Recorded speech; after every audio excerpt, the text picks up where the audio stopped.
ಸರ್ಕಾರಿ ಗುತ್ತಿಗೆಯಲ್ಲಿ ಮುಸ್ಲಿಮರಿಗೆ ಶೇಕಡಾ 4% ಮೀಸಲಾತಿ ನೀಡುವ ವಿವಾದದ ನಿರ್ಧಾರಕ್ಕೆ ಸಿದ್ದರಾಮಯ್ಯ ನೇತೃತ್ವದ ಸಂಪುಟ ಸಭೆಯಲ್ಲಿ ಅನುಮೋದನೆ ನೀಡಲಾಗಿದೆ. ವಿಪಕ್ಷಗಳಿಂದ ತೀವ್ರ ವಿರೋಧ ವ್ಯಕ್ತವಾಗುತ್ತಿರುವ ನಡುವೆ ಅನುಮೋದನೆ ನೀಡಲಾಗಿದೆ.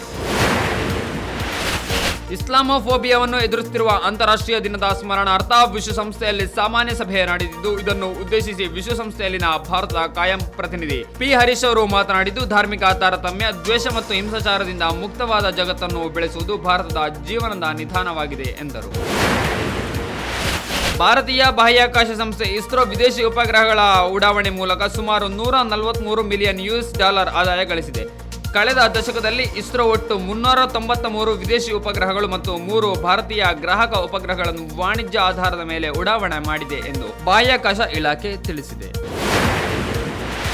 ಕೇಂದ್ರ ಸರ್ಕಾರ ಮತ್ತು ತಮಿಳುನಾಡು ನಡುವೆ ನಡೆಯುತ್ತಿರುವ ಭಾಷಾ ವಿವಾದ ನಡುವೆ ಹೇಳಿಕೆ ನೀಡಿರುವ ಜನಸೇವಾ ಪಕ್ಷದ ಮುಖ್ಯಸ್ಥ ಮತ್ತು ಆಂಧ್ರಪ್ರದೇಶದ ಉಪಮುಖ್ಯಮಂತ್ರಿ ಪವನ್ ಕಲ್ಯಾಣ್ ಭಾರತದ ಭಾಷಾ ವೈವಿಧ್ಯತೆಯನ್ನು ಕಾಪಾಡುವ ಅಗತ್ಯವನ್ನು ಒತ್ತಿ ಹೇಳಿದ್ದಾರೆ. ಅಲ್ಲದೆ ನಮ್ಮ ದೇಶಕ್ಕೆ 2 ಭಾಷೆಯಲ್ಲ, ತಮಿಳು ಸೇರಿದಂತೆ ಬಹು ಭಾಷೆಗಳು ಅಗತ್ಯವಿದೆ ಎಂದಿದ್ದಾರೆ.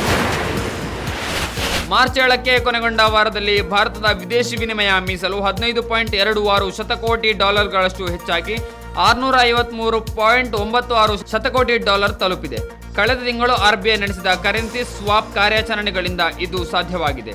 ಆರ್ಬಿಐ ಬಿಡುಗಡೆ ಮಾಡಿದ ಸಾಪ್ತಾಹಿಕ ಅಂಕಿಅಂಶಗಳ ಪೂರಕದ ಪ್ರಕಾರ ಮೀಸಲುಗಳು ಪ್ರಮುಖ ಅಂಶವಾದ ವಿದೇಶಿ ಕರೆನ್ಸಿ ಆಸ್ತಿಗಳು $13.93 ಶತಕೋಟಿ ಹೆಚ್ಚಾಗಿ $557.28 ಶತಕೋಟಿ ತಲುಪಿದೆ.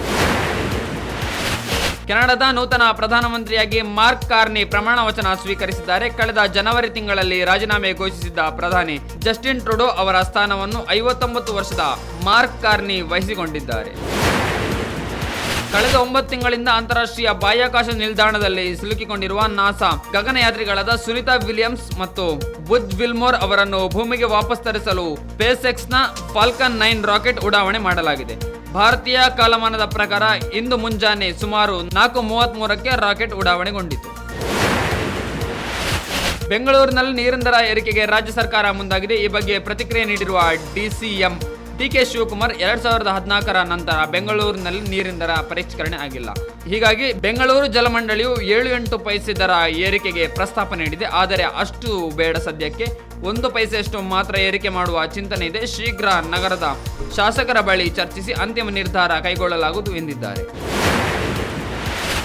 ಪ್ಯಾಲೆಸ್ತೈನ್ ಪರ ಪ್ರತಿಭಟನೆಯಲ್ಲಿ ಭಾಗವಹಿಸಿದ ವಿದ್ಯಾರ್ಥಿ ವೀಸಾವನ್ನು ಕಳೆದುಕೊಂಡಿದ್ದ ಕೊಲಂಬಿಯಾ ವಿಶ್ವವಿದ್ಯಾನಿಲಯದ ಭಾರತೀಯ ವಿದ್ಯಾರ್ಥಿನಿ ರಂಜನಿ ಶ್ರೀನಿವಾಸ್ ಅವರು ಅಮೆರಿಕದಿಂದ ಸ್ವಯಂ ಗಡೀಪಾರುಗೊಂಡಿದ್ದಾರೆ.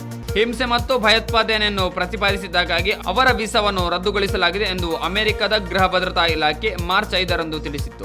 ಹಮಾಸ್ ಅನ್ನು ಬೆಂಬಲಿಸಿದ ರಂಜನಿ ದೇಶವನ್ನು ಸ್ವಯಂ ಪ್ರೇರಣೆಯಿಂದ ತೊರೆಯಲು ಕಸ್ಟಮ್ಸ್ ಅಪ್ಲಿಕೇಶನ್ ಅನ್ನು ಬಳಸಿದ್ದಾರೆ ಎಂದು ಅಮೆರಿಕದ ಗೃಹ ಭದ್ರತಾ ಇಲಾಖೆ ತಿಳಿಸಿದೆ. ಕಂಗನಾ ರನೌತ್ ಅವರು ಭಾರೀ ಸದ್ದು ಮಾಡಿದ ಎಮರ್ಜೆನ್ಸಿ ಸಿನಿಮಾ ಈಗ ಸ್ಟ್ರೀಮಿಂಗ್ ಲಭ್ಯವಿದೆ. ಭಾರತದ ಮಾಜಿ ಪ್ರಧಾನಿ ಇಂದಿರಾ ಗಾಂಧಿ ಅವರ ಬಗ್ಗೆ ನಿರ್ಮಿಸಲಾಗಿರುವ ಈ ಸಿನಿಮಾ ಮಾರ್ಚ್ 14, 2025ರಂದು ಡಿಜಿಟಲ್ಗೆ ಪಾದಾರ್ಪಣೆ ಮಾಡಿದೆ. ಕಂಗನಾ ತಮ್ಮ ಇನ್ಸ್ಟಾಗ್ರಾಂನಲ್ಲಿ ಈ ಸುದ್ದಿಯನ್ನು ಹಂಚಿಕೊಂಡಿದ್ದು, ನೆಟ್ಫ್ಲಿಕ್ಸ್ನಲ್ಲಿ ಸಿನಿಮಾವನ್ನು ನೋಡಿ ಎಂದು ಮನವಿ ಮಾಡಿಕೊಂಡಿದ್ದಾರೆ.